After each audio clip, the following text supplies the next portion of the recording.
વાગરા પોલીસે વિવિધ ગામોના આગેવાનો સાથે બેઠક યોજીને ચોર ટોળકી અંગે વાયરલ થઈ રહેલા મેસેજથી સતર્ક રહેવાની અપીલ કરવામાં આવી છે। વાગરાના ગ્રામ્ય વિસ્તારોમાં થોડા દિવસોથી તસ્કરો ચોરી કરવા આવતા હોવાની લોકચર્ચાએ પંથકમાં ભારે જોર પકડ્યું છે। વાગરા પોલીસ દ્વારા સોશિયલ મીડિયા પર વાયરલ થઈ રહેલ ચોર ટોળકી અંગેના મેસેજથી સતર્ક રહેવા અને કાયદો હાથમાં ન લેવા અપીલ કરવામાં આવી હતી। વિવિધ ગામોના આગેવાનો અને સરપંચ સાથે બેઠક યોજીને અપીલ કરવામાં આવી હતી। હાલમાં સોશિયલ મીડિયા પર ચોર અંગેના મેસેજ ઝડપથી વાયરલ થઈ રહ્યા છે, જેમાં વિવિધ ગામોમાં ચોર ટોળકી ત્રાટકીને જીવલેણ હુમલો કરીને ચોરીને અંજામ આપે છે, જેને પગલે ગ્રામજનોમાં રીતસરનો ફફડાટ ફેલાયો છે। કેટલીક જગ્યાએ ગ્રામજનો દ્વારા ગામમાં આવતા અજાણ્યા લોકો પર હુમલો કરીને કાયદો હાથમાં લેવામાં આવતો હોવાની ઘટના પણ સામે આવી હતી। વાગરા ગ્રામ્ય વિસ્તારોમાં પણ તસ્કરોની અફવાઓથી દૂર રહેવા વાગરા પોલીસની જાહેર જનતાએ અપીલ કરી છે।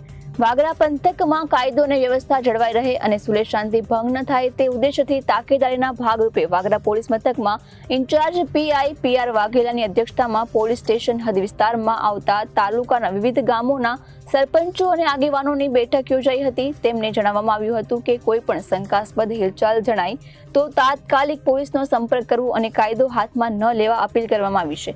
ભરૂચ જિલ્લામાં સોશિયલ મીડિયામાં વાયરલ થઈ રહેલા મેસેજના કારણે વિવિધ ગામના લોકો રાત્રે રોન પણ કરી રહ્યા છે। ગામમાં આવતા અજાણ્યા લોકોને મારવામાં આવતો હોવાના બનાવો પણ પ્રકાશમાં આવ્યા છે। ગત રોજ વાલિયા ખાતે નોકરીએ જઈ રહેલ યુવાનને ચોર સમજીને લોકોએ માર માર્યો હતો, ત્યારે આવા બનાવો ફરી ન બને તે માટે પોલીસ દ્વારા ગ્રામજનોને અને આગેવાનો તેમજ સરપંચોને જણાવવામાં આવ્યું છે।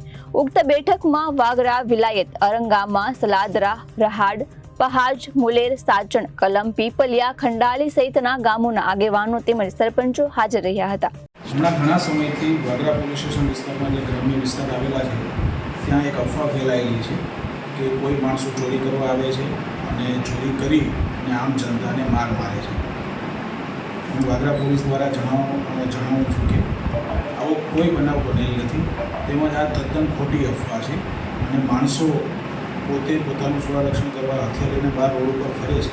તમામને નમ્ર અપીલ છે કે આવી કોઈ અફવાથી ગેરમાર્ગે દોરાવવું નહીં અને આવા કોઈ વેપન લઈને જાહેરમાં કરવું નહીં। કોઈ પણ શંકાસ્પદ પ્રવૃત્તિ જણાય તો તાત્કાલિક પોલીસનો સંપર્ક કરવો અને ખાસ સોશિયલ મીડિયા ઉપર આવી ખોટી અફવા ફેલાતી હોય તો તેની પણ અમને જાણ કરવી।